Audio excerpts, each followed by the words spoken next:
Sekali lagi selamat datang dalam video pembelajaran yang baru mengenai jenis usaha di dalam entrepreneurship. Dalam video pembelajaran channel Mr. Fendi, hari ini kita akan sama-sama bisa membahas tentang apa saja tentang jenis-jenis usaha yang bisa kita lakukan. Yang kedua, kita juga bisa menjelaskan antara perbedaan usaha, perdagangan, baik itu produksi maupun juga bidang jasa. Yang ketiga, kita bagaimana caranya ya. Tentunya ketika memilih bisnis harus sesuai dengan passion yang kita miliki. Baik, sebelumnya kita akan masuk hal-hal apa saja yang perlu kita perhatikan sebelum kita memilih sebuah bidang bisnis ya. Ada 5 hal yang perlu kita perhatikan sebelum memilih suatu bisnis. Yang pertama sekali perlu kita perhatikan adalah pilihlah kelompok bidang bisnis yang paling kamu sukai, yang paling kamu tertarik. Apakah kamu tertarik di bidang fashion? Apakah kamu tertarik di bidang kuliner? Apakah kamu tertarik di bidang informasi teknologi atau IT ya? Atau kamu tertarik di dunia kesehatan, klinik ya, farmasi, rumah sakit atau apotek? Apa kamu juga tertarik di bidang kecantikan? Dan apakah kamu tertarik di bidang pendidikan, sekolah, kursus atau bimbel? Mungkin kamu tertarik bidang konsultan, interior design, perdagangan, apapun. Semua bidang bisnis yang kamu suka, silakan kamu pilih ya. Yang paling kamu sukai, yang paling kamu tertarik untuk menjalankan sebuah usaha atau bisnis.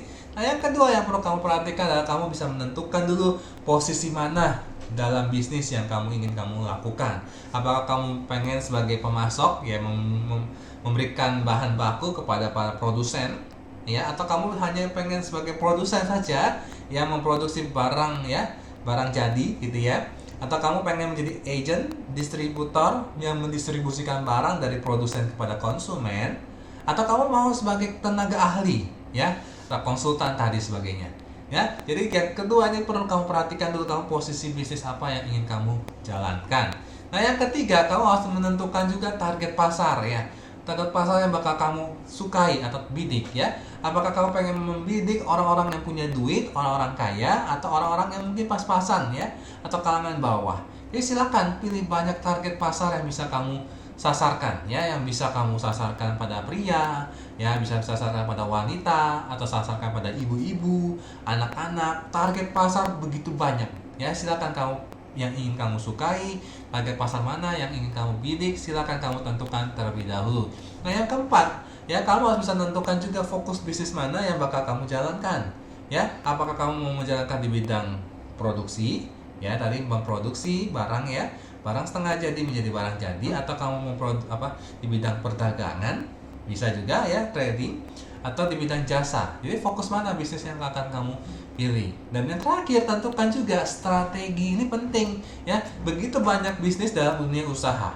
Nah, tentunya bagaimana caranya kita bisa mengalahkan mereka sehingga kita mampu bersaing di dalam dunia bisnis. Ya, ketika kamu menjadi seorang entrepreneur, kamu harus tentukan strategi-strategi apa ketika kita sebagai pendatang baru bisa memenangkan sebuah persaingan, pertandingan. Ya, kamu akan menjadi pemenang, bahkan produk kamu menjadi produk pilihan dalam pikiran mereka ya. Nah, itu kelima hal yang perlu kamu perhatikan terlebih dahulu sebelum kamu memilih sebuah bisnis. Nah, apa saja sih jenis-jenis usaha ya di dalam sebuah entrepreneur? Ada yang produksi, ada yang perdagangan, ada juga di bidang jasa, bidang manufacturing, trading, service. Nah, saya akan menjelaskan satu persatu di bidang khususnya di bidang perdagangan. Yang pertama adalah trading. Nah, trading itu ada dibagi menjadi usaha retail atau eceran yang kita sering dengar ya, eceran, atau juga di grosir dan juga pedagang besar. Nah, kita akan jelaskan dulu apa itu eceran, retail ya, grosir, pedagang besar. Nah, kamu pernah sering pergi dong ya kan ke perusahaan usaha-usaha retail misalkan ya. Kalau kamu pengen beli handphone, kamu pasti pergi ke toko ya, pasti sebuah toko elektronik gitu ya, entah di Roxy Mas, Cempaka Mas, ya kan, Cempaka Putih. Nah, itu ada usaha-usaha retail ya, menjual handphone. Ya, tentunya mereka menjual dalam bentuk eceran. Itu satu, kamu belinya satu saja gitu ya. Nah, ada juga yang harus belinya grosir gitu ya, nggak bisa beli satuan. Misalkan harus belinya satu lusin, ya satu kodi dan segala macam, bentuknya dalam bentuk jumlah yang banyak, grosir lebih dari satu tentunya, yaitu disebut dengan grosir. Atau yang terakhir, kamu mau bermain di pedagang besar ya. Nah, apa saja sih urutan di bawahnya, saya akan menjelaskan. Usaha eceran yang pertama, termasuk jenis apa saja, contohnya ya. Usaha eceran itu ada warung, ya. Kamu pergi beli apa, ya? Beli permen, beli roti, ya. Pasti perginya ke warung. Nah, warung itu menjual eceran, menjual satuan. Satu bisa, dua bisa, gitu ya. Pokoknya menjual nggak dalam jumlah yang banyak. Toko, tadi saya sudah jelaskan tadi ya, toko ITC, ya. Toko Mangga 2. Nah, itu termasuk usaha eceran. Atau usaha juga disebut dengan minimarket. Ya, kalau kamu ngambil, ya kan, pasta gigi, ya kan, nah itu kamu mengambil satuan gitu kan, mengambil obat-obatan, mengambil minuman, nah itu mengambil di minimarket, ya. Kamu bisa jual di minimarket. Itu termasuk usaha dalam bentuk eceran, ya. Nah, kalau produsen kepada konsumen akhir itu bukan disebut pedagang eceran, ya. Dari produsen ke konsumen akhir itu bukan disebut dengan pedagang eceran, karena dari produsen nggak mungkin jual cuma 1 biji, ya, cuma 2 biji. Pasti dari produsen punya rantai distribusi yang baik, ya. Nah, fungsi pedagang eceran itu apa sih? Yang pertama, ketika kamu bisa bermain di bidang eceran, kamu tahu informasi tentang setiap produk-produk yang ada, ya. Kamu fungsinya sebagai pedagang eceran, ya. Yang kedua, kamu sebagai angket, interview, ya, komentar konsumen. Jadi bagaimana rasanya gitu ya, bagaimana kualitas dari barang tersebut, ya. Jadi dia kan tahu bentuknya seperti apa, daya tahannya gimana, harganya berapa. Kamu bisa tanya kepada fungsi pedagang ecerannya, ya. Nah, di sini ada skema, ya, jenis-jenis pedagang eceran. Pedagang eceran itu dibagi dua. Yang pertama adalah eceran kecil, ya. Kemudian eceran besar, ya. Nah, kita masuk dulu ke eceran kecil, ya. Nah, dari pedagang eceran ada eceran kecil, ada eceran besar. Dari eceran kecil kita bagi lagi menjadi dua, yaitu ada berpangkat, ada yang tidak berpangkat, ya. Eceran kecil ada yang berpangkat, ada yang tidak berpangkat, ya. Ini jenis-jenis pedagang eceran. Nah, kalau pedagang eceran kecil yang berpangkat itu ada yang tidak tetap, ya, ada yang tetap, ya. Ada yang tidak tetap, ada yang tetap. Nah, berpangkat, pedagang eceran kecil berpangkat tetap itu tadi ada kios, ada depot, ada warung. Itu tetap. Dia punya pangkat, dia tetap, ya, dia tidak berpindah-pindah. Toko, ya. Itu disebut dengan berpangkat dan tetap. Nah, kalau ada eceran kecil berpangkat tapi tidak tetap, itu kaki lima, ya. Pasar malam, pasar kaget, ya kan? Nah, itu jadi tidak tetap, dia berpangkat tapi dia bisa berpindah-pindah, tidak tetap, kaki lima, ya. Nah, yang ada eceran tidak berpangkat adalah pedagang keliling, ya, yang suka mengkeliling komplek tuh, ya, yang panggil-panggil orang gitu, ya, sayur-sayur gitu kan. Nah, buah-buah gitu kan. Nah, itu tidak berpangkat, dia keliling dari satu komplek ke komplek yang lain. Nah, itu disebut dengan pedagang eceran tidak berpangkat, ya. Eceran kecil dan tidak berpangkat ini disebut dengan pedagang keliling. Nah, sekarang kita bahas nih eceran yang besar dan jumlah yang besar. Ada yang disebut dengan department store. Kita apa saja itu department store? Ada Matahari, ya kan? Banyak ya. Ada Sogo, Metro, department store. Ya, menjual tapi ecer, ya, menjualnya baju dalam bentuk satuan. Ya, itu eceran besar. Supermarket, ya. Supermarket, minimarket ya tadi, ya, supermarket, ya. Carrefour, ya kan, apalagi hypermart, ya kan. Nah, itu semua termasuk eceran-eceran besar. Bahkan general store ada, ya, toko-toko yang besar gitu, ya, yang mungkin kamu tahu, yang contohnya misalkan apa namanya, yang pusat handphone, jual beli handphone gitu, ya, ada nama satu merek, ya kan. Nah, kamu mungkin tahu lah, ya.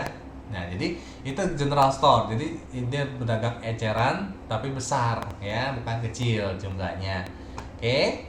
Nah, pedagang eceran itu perlu apa melihat? Yang pertama, kalau kamu mau sebagai pedagang eceran, kamu harus perlu lihat lokasinya, ya. Lokasinya tentu harus tetap dekat, ya, dekat dengan sasarannya, sasaran konsumennya.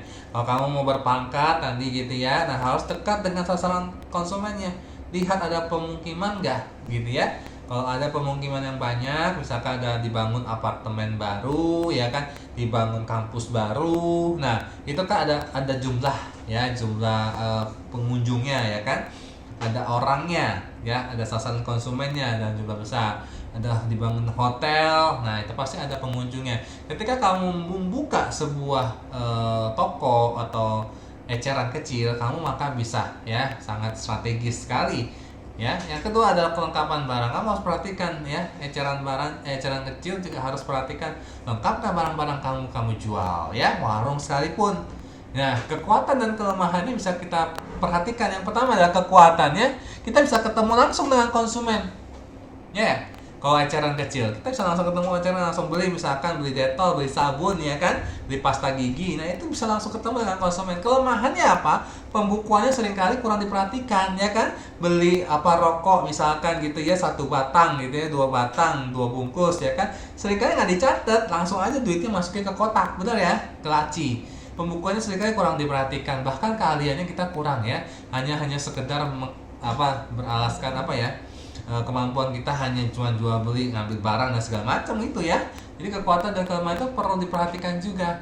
Nah, ini jenis-jenis pedagang eceran, banyak sekali pedagang-pedagang eceran ya, dari besar ke kecil. Hypermart ya, supermarket, minimarket ya, kios bahan-bahan kue ya, jual-jual roti itu ada ya. Nah, bahan-bahan makanan Jepang, Korea ya, itunya, susinya, gulungannya, semuanya dia jual bahan makanan. Ada yang jual juga meat shop ya, toko daging Fajar misalkan gitu ya, kalau kamu mau misalkan barbecue ya kan, shabu-shabu, silakan kamu ke toko yang menjual khusus itu eceran gitu ya. Oleh-oleh khas daerah kadang-kala ada ya, toko-toko buah ya, toko sayuran, minyak goreng, banyak tuh ya, bumbu, beras. Nanti disebut dengan toko kelontong ya, toko buku, listrik ya, kosmetik, aneka-aneka kue basah ya, kering, aneka minuman, soft drink, toko loyang, cetakan, kemasan makanan, kebutuhan jahit menjahit, plastik sampul, baju muslim, pakaian bayi, daster, cenderamata, furniture ya kan, jual-jual sofa ya kan, kios pulsa, kamu sering lihat kan kios-kios pulsa itu eceran kecil ya, spare part motor ya, aksesoris mobil, motor. Nah, itu banyak sekali. Jadi yang pertama 5 hal yang perlu kamu perhatikan tuh penting tuh ya, sebelum kamu memilih jenis usaha ya. Dari pedagang eceran aja begitu banyak jenis-jenis usaha yang bisa kamu lakukan ya. Sekarang kita masuk ke perdagangan besar ya. Perdagangan besar, trading besar itu produsen ke pedagang eceran ya. Tadi ingat, kalau langsung ke konsumen itu bukan eceran ya. Produsen ke konsumen itu bukan eceran.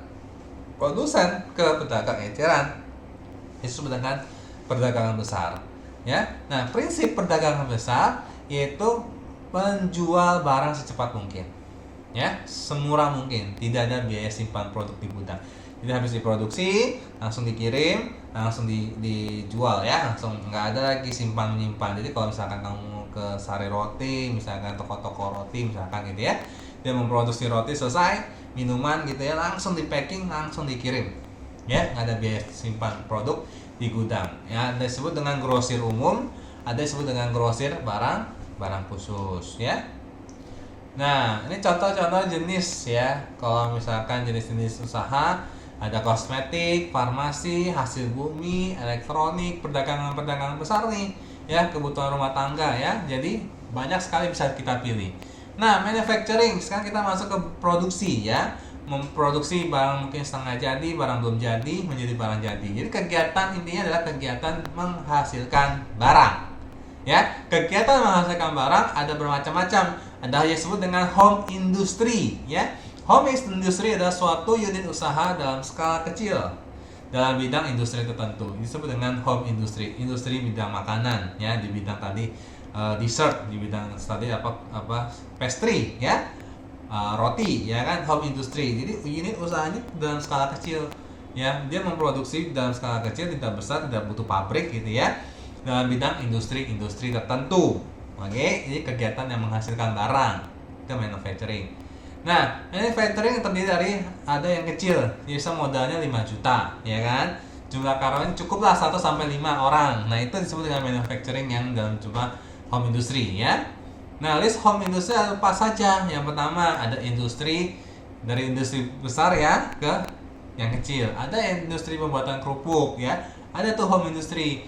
kerupuk, keripik, pembuatan tahu, pembuatan tempe, ya kan, home industry, roti tadi ya, jasa boga ya, industri kerajinan sepatu ya, nggak butuh banyak karyawan, paling 10 sampai 15 orang. IKEA itu juga termasuk home industry ya, tanaman hias ya yang ada di IKEA itu kan semua furniture ya, perikanan, percetakan ya, boneka, itu semua termasuk dengan list home industry yang ada. Nah, kendalanya apa dalam home industry? Ya, kendalanya apa dalam home industry? Yaitu pengetahuan dasar harus kita miliki. Ya, kalau kamu mau bidang di furniture gitu ya, kamu harus punya pengetahuan dasar di bidang furniture. Keterbatasan waktu ya, kendalanya waktunya. Yang kedua adalah modal. Ya, modalnya banyak macam ya, ada modal mental, ada modal material gitu ya, pengetahuan ya, pengalaman, keterampilan kita, bakat sekalipun ya, itu termasuk kendala-kendala dalam modal usaha. Bahkan yang terakhir adalah kendalanya adalah profesionalisme tenaga kerja. Kadang-kala seringkali jam kerjanya susah diatur ya, itu kendalanya. Nah, hal apa saja yang perlu diperhatikan ketika kita mau manufacturing atau produksi barang?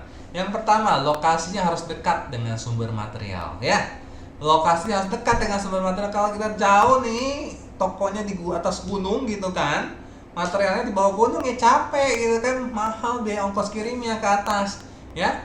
Mudah cari bahan baku, karyawan, harus semuanya fasilitas transportasi ya, BBM, air ya, bentuknya lokal, bisa menerima bisnis kita gitu kan. Belum lagi kalau kita bisnisnya di pegunungan gitu kan, nggak menerima kita apa sebagai tempat produksi ya kan, pabrik kan kadang suka bisa mencemarkan lingkungan mereka, kadang mereka nggak suka gitu kan.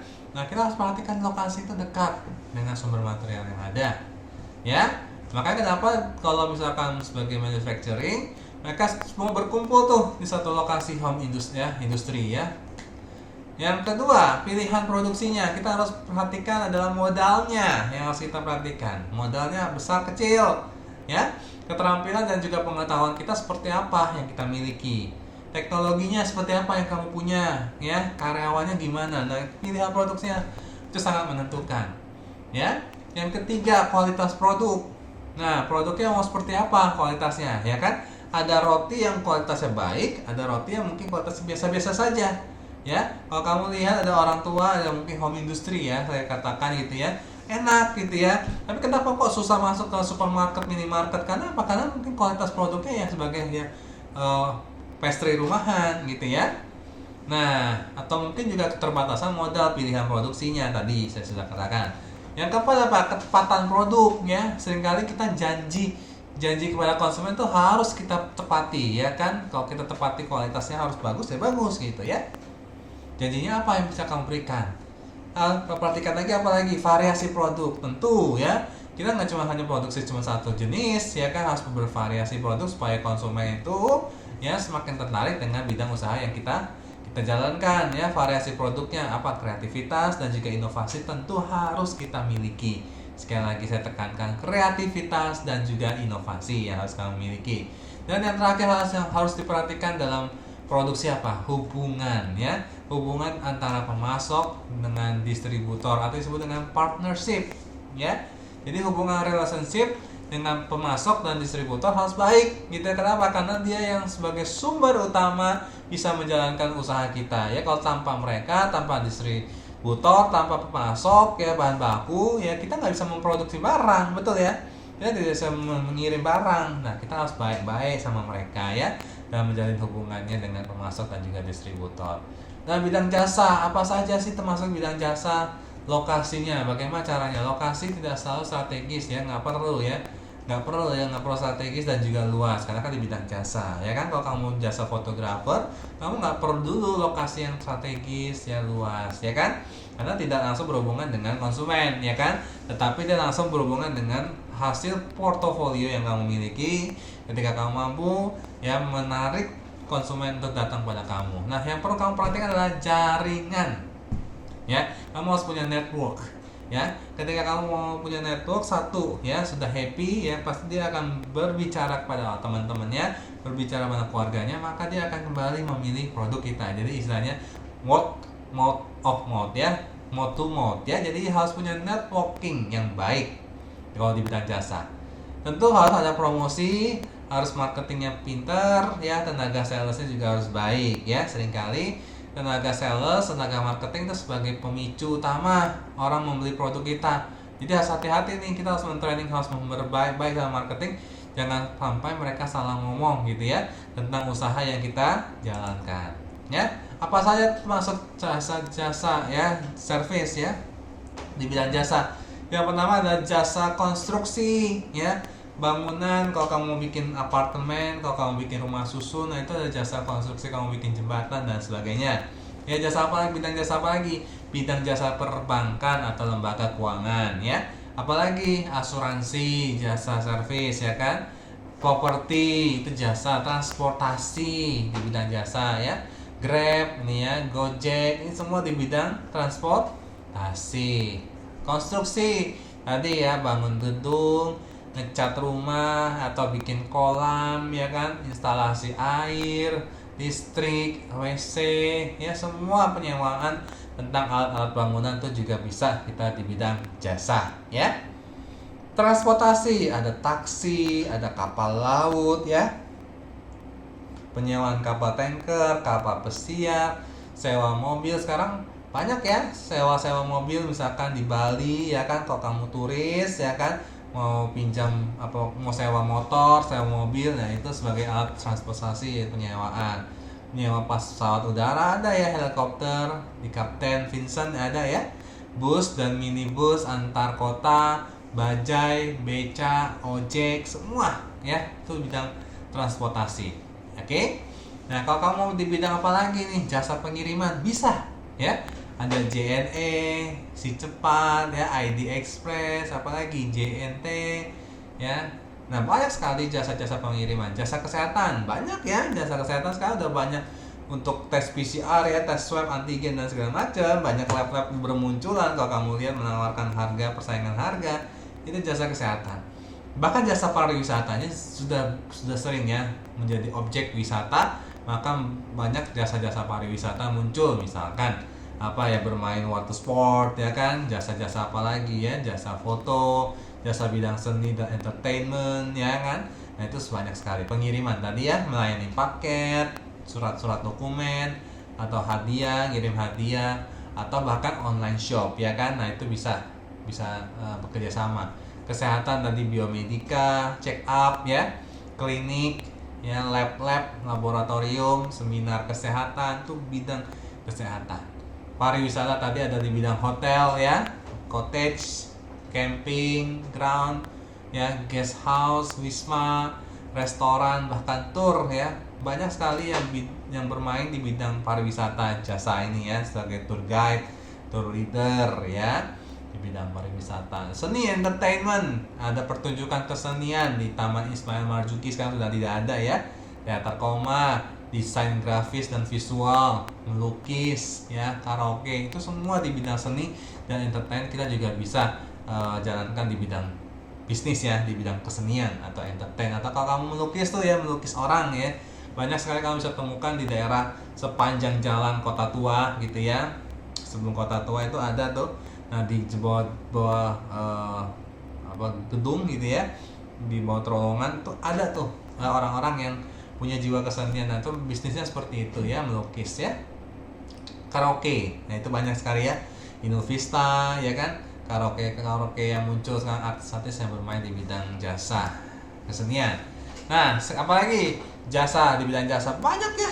Jasa bidang organizer, WO, wedding organizer, event organizer ya. Sekarang jasa profesi juga ada ya, bimbel, ngajarin kamu ya, kalau kamu nggak ngerti pelajaran, dia buka kursus bimbel, yang khusus yang mau masuk, yang daftar SNPTN ya kan, yang pengen mau masuk perguruan tinggi negeri, itu ada tuh bimbel-bimbel gitu ya, tata rias, apalagi masak ya, kamu suka kursus masak ya, kursus make up, kursus menjahit. Nah, itu semua di bidang jasa profesi ya.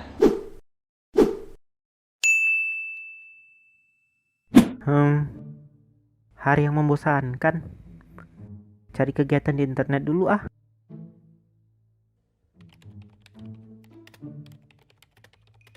Wah, ada banyak usaha online, blogger, YouTuber. Sepertinya ini menarik.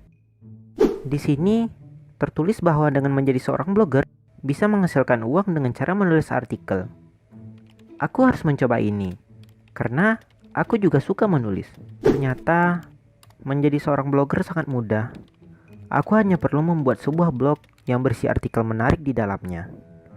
Dengan blog yang aku punya, aku bisa menjadi seorang publisher iklan. Kemudian, aku bisa mendapatkan uang dari iklan yang kupromosikan di dalam blog. Aku harus memberitahu temanku mengenai usaha online ini, agar mereka dapat mencobanya.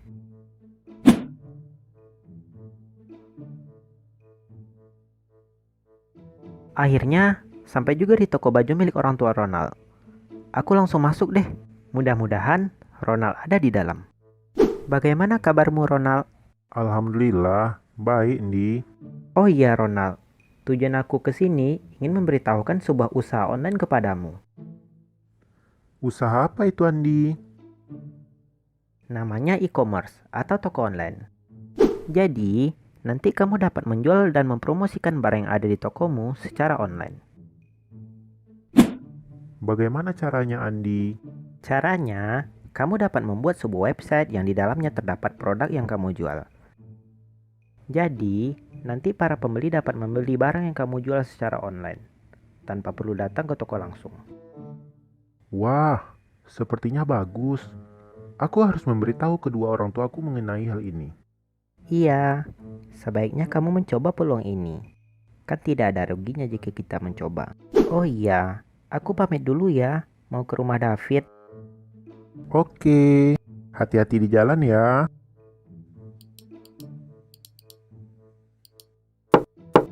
Selamat siang, David. Wah, Andi, mari masuk ke dalam. Barusan, aku dari tempat Ronald dan langsung ke rumahmu karena berdekatan. Oh gitu, bagus deh kamu datang. Aku lagi bosan, gak ada kegiatan selama libur ini. Pas kali, aku kesini mau ngasih tahu ide usaha yang dapat kamu coba. Ide usaha apa itu, Andi? Usaha online. Kamu kan dulu jago desain grafis. Kenapa kamu tidak membuat sebuah usaha jasa online desain grafis saja? Oh iya, Andi. Bagaimana cara aku mengiklankan usahaku nantinya? Kamu dapat mengiklankan usahamu dengan membuat sebuah website yang berisi jasa yang kamu tawarkan. Kemudian, kamu bisa mempromosikannya melalui sosial media yang ada.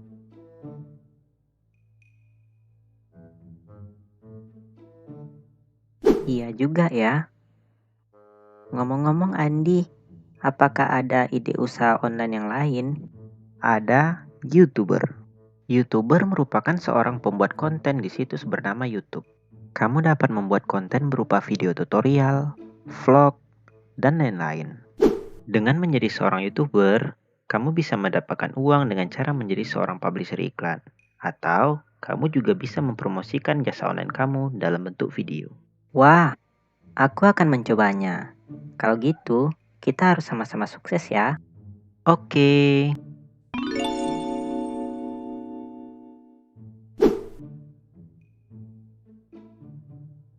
Lihat, Andi. Sekarang, toko baju milik orang tuaku sudah berkembang setelah aku mencoba saranmu kemarin. Orang tua aku juga sangat bahagia dengan perkembangan usaha mereka ini. Alhamdulillah, Ronald. Aku ikut bahagia. Bagaimana dengan blog kamu, Andi? Pengunjung blog aku semakin meningkat dan juga berdampak ke pendapatanku sebagai seorang blogger. Wah, semakin sukses ya. Ngomong-ngomong, bagaimana usahamu, David? Selama 2 bulan lebih, aku mempromosikan jasa desain grafis yang aku bangun. Akhirnya, perjuangan aku tidak sia-sia. Karena dalam seminggu, aku bisa menerima 14 orderan desain grafis. Bahkan, ada perusahaan menggunakan jasa aku untuk membuat logo produk mereka. Selain itu, aku juga menjadi YouTuber dengan membuat konten berupa video tutorial desain grafis. Sehingga, aku mendapatkan penghasilan dengan menjadi publisher iklan YouTube dan penyedia jasa online. Nah, itu dia dampak dari peluang usaha online. Tidak hanya mengembangkan usaha yang ada, bahkan juga dapat membuat sebuah usaha baru hanya dengan kemampuan yang kita miliki. Sekarang, kita fokus mengembangkan usaha yang kita jalani saat sekarang. Iya, Andi.